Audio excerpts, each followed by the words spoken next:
بسم اللہ الرحمن الرحیم۔ میں ہوں گھور اقبال اور آپ دیکھ رہے ہیں سیاسی تڑکا۔ مغل دور حکومت میں مغلیہ دور کے بادشاہوں نے جو عیاشیاں کیں وہ شاید ہی برِ صغیر پاک و ہند میں کسی نے کی ہوں۔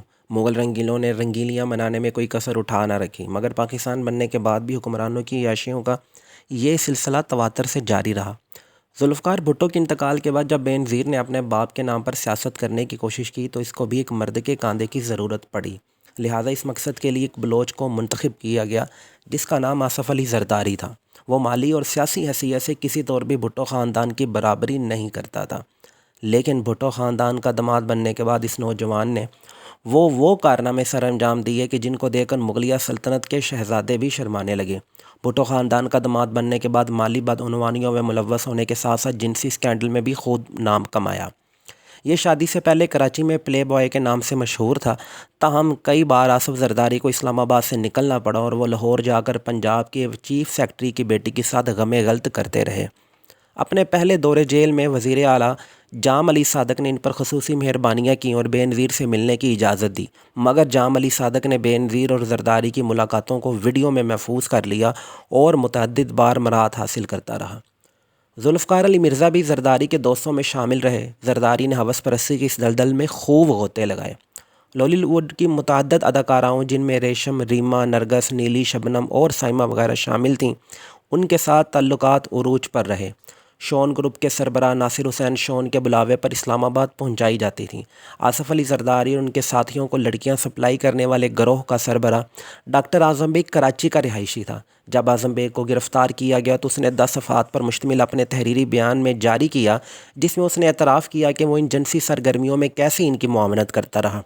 یہ مختلف عورتوں کے ساتھ مل کر ان کو خوبصورت اور معصوم لڑکیاں فراہم کرتا رہا۔ اسی طرح عدنان اور کاشف نام کے اشخاص بھی ان کی اسی طرح معاونت کرتے رہے۔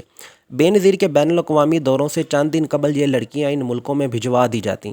آصف علی زرداری اچانک وفد سے علیحدہ ہو کر ان لڑکیوں کے پاس اچانک پہنچ جاتے۔ ان اداکاراؤں کے اس دور کے بین الاقوامی دوروں کی تاریخوں کے ویزے دستاویزاتی شکل میں موجود ہیں۔ اعظم بیگ اور ان کا گروہ فیشن شو کے نام پر معصوم لڑکیوں کو استعمال کرتے اور آصف علی زرداری کے لیے عیاشی کا سامان مہیا کرتے تھے۔ تاہم بے نظیر بھٹو کو زرداری کی ان عیاشیوں کا کوئی علم نہیں تھا۔ دوسری جانب آصف زرداری کا ساتھی ناصر حسین ریما کے عشق میں اس حالت تک گرفتار ہوا کہ اپنی بیوی کو طلاق دینے پر راضی ہو گیا۔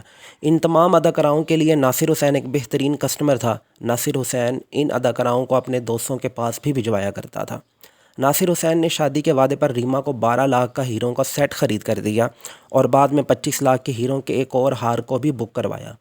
اسی طرح اداکارہ نور ناصر حسین سے ملنے کے بعد جب واپس کینیا سے اسلام آباد پہنچیں تو ذرائع کے مطابق نور کے پاؤں سوجے ہوئے تھے اور اس کو چلنے میں دشواری پیش آ رہی تھی۔ انتظامیہ نے اس کو فوری طور پر ہسپتال پہنچا دیا۔ نور سے اس ملاقات کے لیے 5 لاکھ وصول کیے۔ اسلام آباد پولیس کی جانب سے کرنسی اسکینڈل میں گرفتار کیے جانے والے رانا بنارس نے کئی انکشافات کیے کہ کس طرح یہ اداکارائیں ان سیاستدانوں کے لیے منی لانڈرنگ بھی کرتی رہیں۔ رانا بنارس نے بتایا کہ ریما سے معاشقے کی وجہ سے آصف زرداری اس کا جانی دشمن بن گیا اور کئی قاتلانہ حملے بھی کروائے۔ اس کا کہنا تھا کہ میرے پاس پیسے آنے کی دیر تھی کہ تمام اداکارائیں پکے ہوئے پھل کی طرح میری جھولی میں آ کر گر گئیں۔ رانا بنارس نے کہا کہ ریما سے شادی کے وعدے پر میں نے اس کو 45 لاکھ کی ہیروں کی انگوٹھی بھی خرید کر دی۔ رانا بنارس نے کہا کہ اس نے اپنی ساری رقم ان اداکاراؤں کی خوبصورت اداؤں پر خرچ کر دی، مگر اب ان میں سے کوئی بھی میرے ساتھ نہیں۔ رانا بنارس نے کہا کہ اس ملک میں ہر مال بکاؤ ہے، اگر میں ان سیاستدانوں کے کارنامے بتانا شروع کر دوں تو کوئی سیاستدان بھی اس عوام کو منہ دکھانے کے قابل نہ رہے۔ اب تک کے لیے اتنا ہی، ملتے ہیں ایک اگلی اور نئی ویڈیو میں۔ Thanks for watching.